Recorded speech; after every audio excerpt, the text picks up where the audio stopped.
Welcome back to the news at 10. We're staying back in Abuja with Linda Akigbe, who has more on the news at 10. Hi, Linda.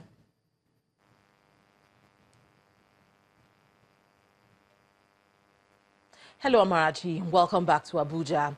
Vice President Professor Yemi Osinbajo has visited communities affected by flooding and rising water levels in Delta and Anambra states. While in Anambra, the Vice President rode in a canoe to see the level of havoc done by the flood and also commiserate with those who lost their loved ones in the disaster. The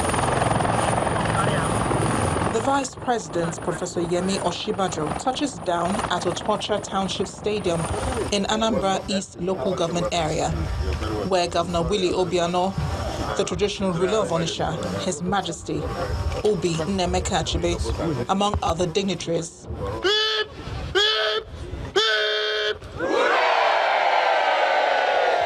The train moves straight to Umuezianam, where homes and farmlands have all been taken over by flood. The Vice President sympathizes with the traditional rulers and people of the area before embarking on a canoe ride to see the flooded areas. We commiserate with all of those who have lost their livelihoods, who have lost property, farmlands in particular. But we're also here to assess the damage and see what can be done. From Umuezianam, the Vice President's entourage moves to Governor Willie Obiano's country home, where a town hall meeting with major stakeholders in the affected communities is taking place. In his compassionate nature, he decided to come and see things for himself instead of being told. Because to be told one thing is different from you seeing what is happening. That's exactly why he's here. We intend, as the federal government, first to, as the matter has been escalated, as the disaster has been escalated to a national one, it means that we're going to deploy federal resources as much as possible. The Vice President then moves to Asaba, the Delta State capital, where he was received by Governor Ifeanyi Okowa, after which they boarded a helicopter to assess the water level and its devastating effects on communities. A few hours later, Professor Osinbajo inspects facilities at the Asaba IDP camp provided by the state government in response to the disaster. The federal government will be working closely with the state governments, with all of the agencies of the federal government, to ensure not only relief, but also resettlement and, in many cases, bringing back livelihoods to the various communities that have been impacted. Observing that the state was bracing up for more impacts of the flood, as water in the affected states would pass through Delta State to empty into the Atlantic Ocean, Governor Okowa believes the speedy response of the federal government to the situation will bring respite to the people. I would believe that he's going to bring his presence will bring some relief to us as a state and as a people. But I also want to thank all persons who have been able to leave their homes to come in here, because I know that this place is a much safer place for you, and we know that we're also opening a lot of camps for people. It's not the best of place to stay, but it is better than staying outside.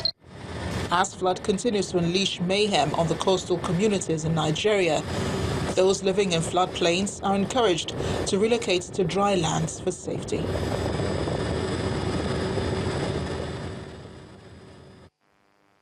Police authorities say they have recovered a total of 9,657 illegal and prohibited firearms and more than 26,000 ammunition in 2 batches across the country. Forced Public Relations Officer Jimoh Moshood says the nationwide mop-up exercise by the police is aimed at the full enforcement of the Firearms Act.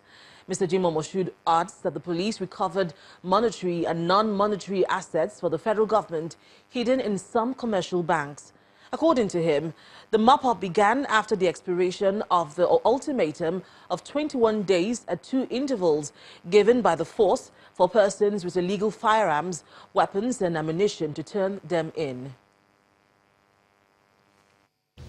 $70,519,889 belonging to the NNPC brass and LGA investment hidden in some commercial bank after the directive of the federal government on TSA were traced after investigation and recovered for the federal government of Nigeria. The sum of 114,290,000 naira in relation to the December 10, 2016 National and State Assembly rerun election in Rivers State was recovered from 23 INEC officials. The Nigerian police force, in the fight against economic sabotage, pipeline vandalism, and related crime, recovered 2 vessels, 7 speedboats, 83 trucks, 25 assorted cars.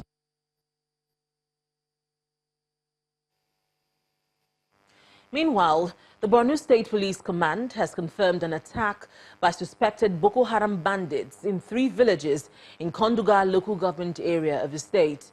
The Commissioner of Police, Damian Chukwu, who confirmed the attack, said terrorists struck at about 8 p.m.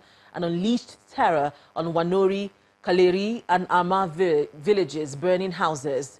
But the National Emergency Management Agency is saying that 6 persons were killed in the attack, with over 180 households affected. And that's all from Abuja. Back to you, Amarachi. Thanks a lot, Linda. The Benue State Governor Samuel Otom has confirmed receipt of 14.9 billion naira final tranche of the Paris Club refund from the federal government. Governor Otom says 80% of the funds will be used for payment of salaries, pensions and gratuities. The governor has also set up a committee headed by the Deputy Governor, Benson Borno, Chairman of the Nigerian Labour Congress, Trade Union Congress, Nigerian Union of Pensioners and some others to work out modalities for immediate disbursement of the funds. The governor similarly made public the receipt and disbursement of the 12.7 billion naira first tranche and 6.4 billion naira second tranche of the Paris Club refunds, respectively. The Nigeria National Petroleum Corporation, the NNPC, and Shell Nigeria Exploration and Production Company Limited, SNEPCO, have organized a zonal 2018 National Cradle to Career Secondary School Scholarship for 15 beneficiaries in the southeastern part of the country. Well, they will enjoy a scholarship that covers free tuition, health insurance, and boarding benefits for 6 years of secondary school. Grundtvig International Secondary School in Oba, Anambra State, is one of the 7 schools across the country where beneficiaries of the National Cradle to Career Scholarship Award of the NNPC and Shell Exploration and Production Company Limited, SNEPCO, are enrolled. Students, key players in the education sector, including the staff and management of NNPC Shell, are here to witness the presentation of awards to 15 best performing pupils from the 5 states of the southeast. The representative of the Managing Director of Shell Nigeria Exploration and Production Company Limited explains how beneficiaries were chosen. The successful National Cradle to Career candidates have emerged from a very competitive process. It starts with the National Examination Council supporting to provide a list of best performing students from public school across the 36 states of the Federation and the Federal Capital Territory from the National Common Entrance Examination, NCEE. Aside from scholarship programs, NNPC and SNEPCO have other development projects and wants the beneficiaries to take advantage of them. In other JV and PSC companies, we support hand-in-hand education with sports. That is, we support football, lawn tennis, basketball. We build and equip educational facilities such as ICT centers, state e-libraries, schools, and we give national scholarship from secondary schools to postgraduate levels. For the principal of the host secondary school, 53 students are on NNPC SNEPCO scholarship at Grundtvig, and it's not just a mere scholarship, but a total package of welfare. These children have been well taken care of, so that those of us who hear of the SNEPCO scholarship and they think it's just to pay school fees, no. the scholarship is full. And then it's time for the lucky ones to be recognized one after the other. They are presented with their awards. The NNPC SNEPCO program is an all-inclusive scholarship that provides opportunities for brilliant pupils in public primary schools across the country to attend reputable secondary school. That'll take us into business news now with Anne Mawudo.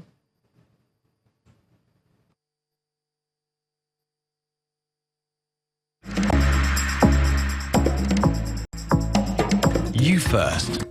First Bank.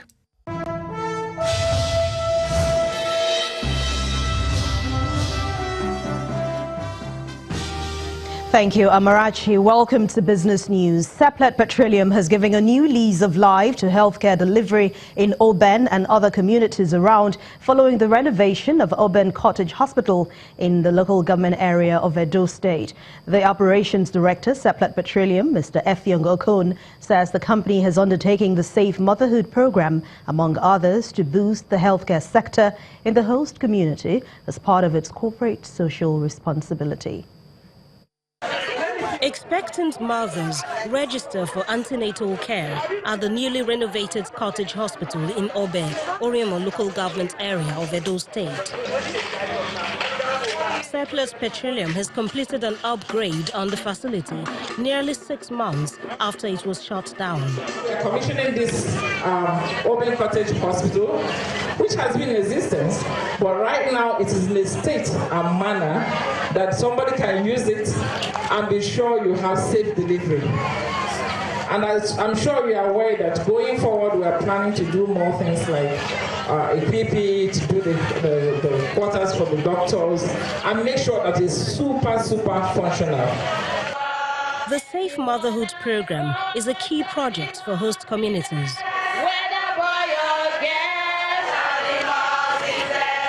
The healthcare service targets over 5 communities. A facility like this is very important to people in this area because it is the best they will get in terms of healthcare service in the area.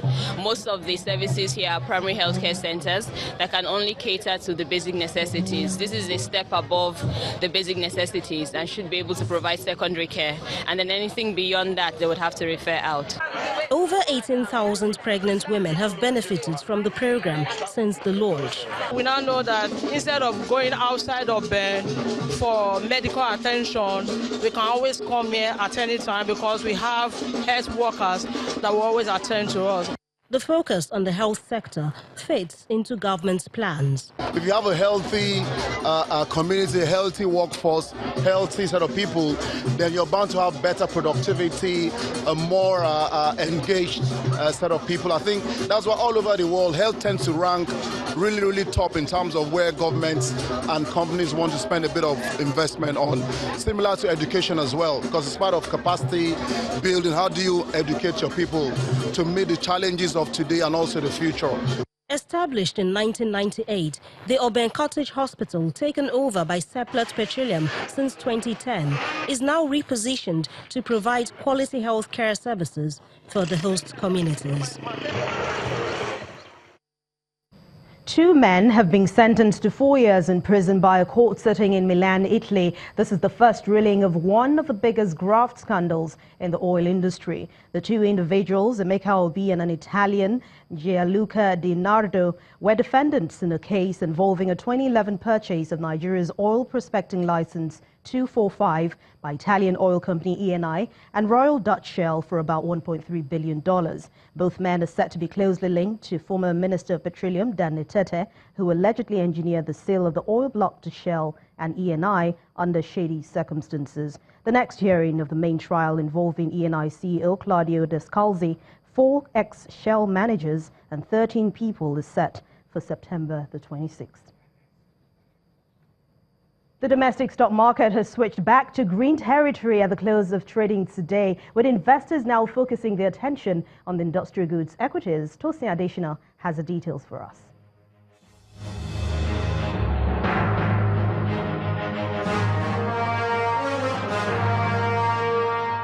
Hello and welcome to the Stock Market Report.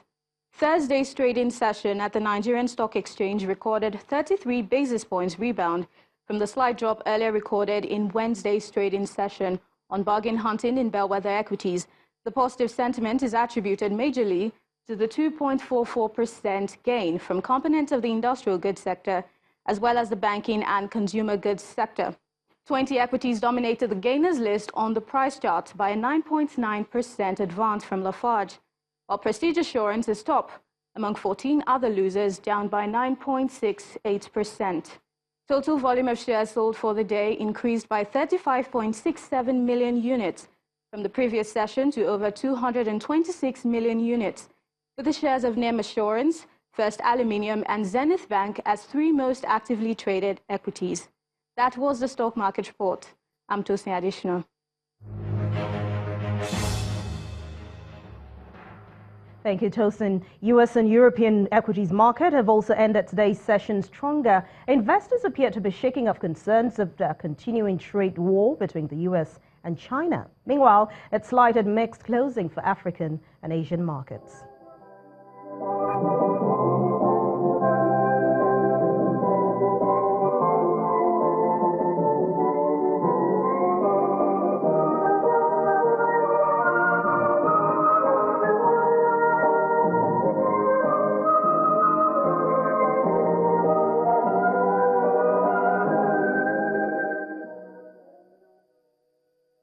And that's business news for tonight. Thank you so much for watching. I'm Anne Nwawadu. It's back to you, Amarachi.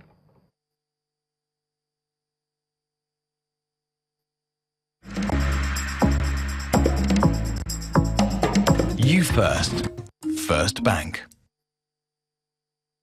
Still ahead on the news at 10. Amaju Pinnick re-elected Nigeria's Football Federation president for another 4-year term. We'll have more coming up in sports news. Just stay with us.